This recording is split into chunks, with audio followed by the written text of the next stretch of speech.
Shalom sobat-sobat yang dikasihi Tuhan, ada kabar sukacita yang hendak saya sampaikan kepada Anda semuanya. Sobat-sobat yang dikasihi Tuhan, hari ini gereja secara universal merayakan peringatan wajib Santo Fransiskus dari Assisi, seseorang yang dibesarkan dari keluarga bangsawan, keluarga yang sangat kaya raya.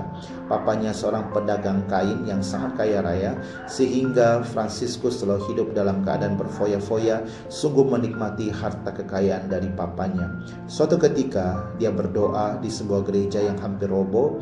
Ketika dalam doa tersebut dia mendengarkan panggilan Tuhan, dia mendengar panggilan Tuhan untuk memperbaiki, Tuhan meminta dia untuk memperbaiki rumahnya.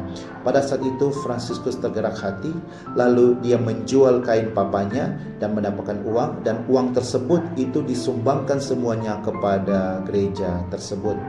Papanya tahu dan papanya sangat marah sekali, tetapi Fransiskus dari dalam dirinya tergerak hati untuk meninggalkan harta kekayaan papanya, meninggalkan dunia, dan dia hidup miskin dan sederhana, dan sungguh ikut teladan apa yang Tuhan Yesus ajarkan, hidup miskin demi untuk kerajaan Allah. Dan teladannya itu sangat mempengaruhi banyak orang, sehingga banyak orang yang sungguh ingin mengikuti teladan Santo Fransiskus, sehingga terbentuklah namanya satu Ordo Fransiskan.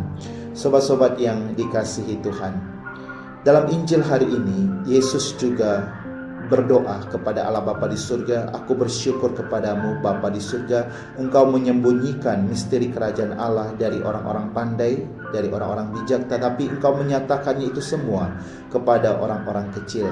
Pertanyaannya, mengapa demikian?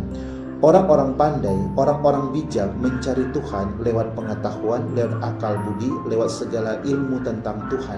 Tetapi orang-orang kecil, mereka mencari Tuhan, mereka menemukan Tuhan di dalam kehidupannya lewat pengalaman hidup sehari-hari, bahkan lewat masalah, situasi yang sulit, bahkan lewat keadaan yang tidak bersahabat dengan mereka, mereka menemukan Allah di dalam kehidupannya. Sobat-sobat yang dikasihi Tuhan, pengalaman akan Allah yang hidup yang dialami oleh Santo Fransiskus ketika dia berdoa, dia menemukan Allah yang hidup, dan itu yang mengubah hidupnya. Oleh karena itu, Tuhan Yesus mengundang kita semua, "Marilah kepadaku semua yang letih lesu dan berbeban berat, aku akan memberikan kelegaan bagimu." Tuhan mengajak kita saat ini, apapun keadaanmu saat ini, engkau mengalami masalah, pergumulan, kesulitan, bahkan dalam keadaan engkau saat ini bersuka cita dan berbahagia, datanglah kepada Tuhan Yesus. "Marilah kepadaku semua yang letih lesu dan berbeban berat." Tuhan mengajak kita untuk merasakan pengalaman akan yang Allah yang hidup itu lewat doa-doa pribadi kita, dan pengalaman hidup kita sehari-hari sama yang dialami oleh Fransiskus, dan pengalaman akan Allah yang hidup itulah yang mengubah kita di dalam kehidupan. Di dalam Injil dikatakan ada kuk. Kuk itu adalah alat yang dipakai untuk membajak sawah, yang dipakaikan kepada sapi untuk menarik baja. Nah, setiap hari kita memakai dan memikul kuk kita masing-masing. Kalau kita datang kepada Tuhan Yesus, kita mengandalkan Allah di dalam kehidupan, berarti kita memakai kuk itu bersama dengan Tuhan Yesus. Kalau kita memakai kuk bersama dengan Tuhan Yesus, berarti beban dalam tubuh kita itu jauh lebih ringan daripada kalau kita memakai kuk itu sendirian. Sobat-sobat yang dikasihi Tuhan, Yesus sudah mengundang kita, "Marilah kepadaku semua yang letih, lesu, dan berbeban berat."